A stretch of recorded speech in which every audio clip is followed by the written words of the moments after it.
In May, we told you about that anti-gun documentary hosted and executive produced by Couric, deceptively edited to make gun rights activists look stumped on a question about background checks. If there are no background checks for gun purchasers, how do you prevent felons or terrorists from purchasing a gun?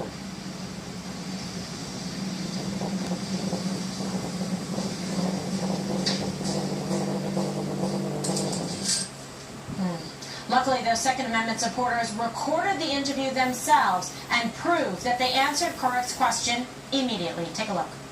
How do you prevent felons or terrorists from walking into, say, a licensed gun dealer and purchasing a gun? One, if you're not in jail, you should still have your basic rights, and you should go buy a gun. So if you're a terrorist or a felon? If you're a felon and you've done your time, you should have your rights. Well, the fact is we do have statutes, both at the federal and state level, that prohibit classes of people from being in possession of firearms. That's what actually happened. Now, at first, Couric defended the grossly misleading editing under the gun, but later apologized for it. But now she is facing even more trouble because yesterday the Virginia gun rights group featured in this film sued Couric and the makers of Under the Gun for defamation. They are asking for $12 million for being made to look like fools who didn't stand up for the Second Amendment.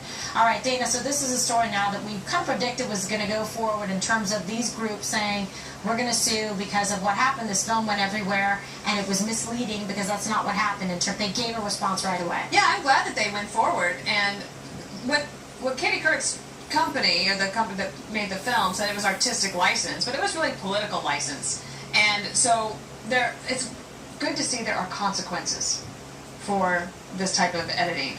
The other thing is that they're just on the wrong side of public opinion. Doesn't mean that they're wrong in their opinion in terms of Couric, but the recent Pew poll that just came out said that 70% of Americans prefer to preserve gun rights over gun control. So that's a pretty high number, and I think that I understand what Couric's team was trying to do, but they got caught. Mm-hmm. All right, so what's the fallout from this polling? I don't know how Couric's on the hook for this. I mean, I understand when you sue someone, you sue everyone you possibly can, and then you see what you can get. Look, I think she's a fantastic journalist. I wish she hadn't defended the group until she had all the facts and saw what actually happened, the unedited versions. But I don't think she should be on the hook for this. The production company, if anyone is, could be. But boy, if that's going to be the case, I mean, we have. Everyone at this table has a lawsuit against MSNBC that we can open up for selective editing 90% of the stuff that they say that we've never said, or cutting out the context of what we say. I have a hunch, and I agree with Dana, though. I like the fact that they're calling attention to it. I just don't know if they're going to win any lawsuits with it. Well, I mean, the whole question is defamation. I mean, who is defamed here? I think that you could say, oh, you were made to look silly, you were not properly represented, but did you suffer some injury? I don't think so. I mean, so that, to me, that's a weak thing, especially, I mean, I'm big on journalistic rights and privileges and protections, First Amendment protections. So I would have to say, I think this is a weak case done for political reasons, which is you have people who don't like the idea that Couric says she wants to be a voice for the victims of gun violence. Okay, Greg? This is why, if you always are going to do a TV show, have a friend come along and in the green room, record it with an iPhone, so whatever, anything's edited out, it's there. And also, I mean, use the mirror test. Imagine if FNC had done something like this with Black Lives Matter, how big that would be. But thank God, we at Fox News, we don't do any selective editing. I mean, just the other day, I was in Udov's hot tub, and... Anyway, it was one hell of a kielbasa. Yeah.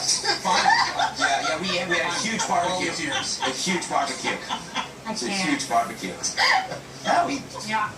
Next time we told you to go to him last. Yes. It's a setup. Next, an exciting segment for one. He's going to celebrate President Obama's economy. The rest of us aren't so sure what there is to be celebrating, but we're interested to hear what he has to say. Back in a moment.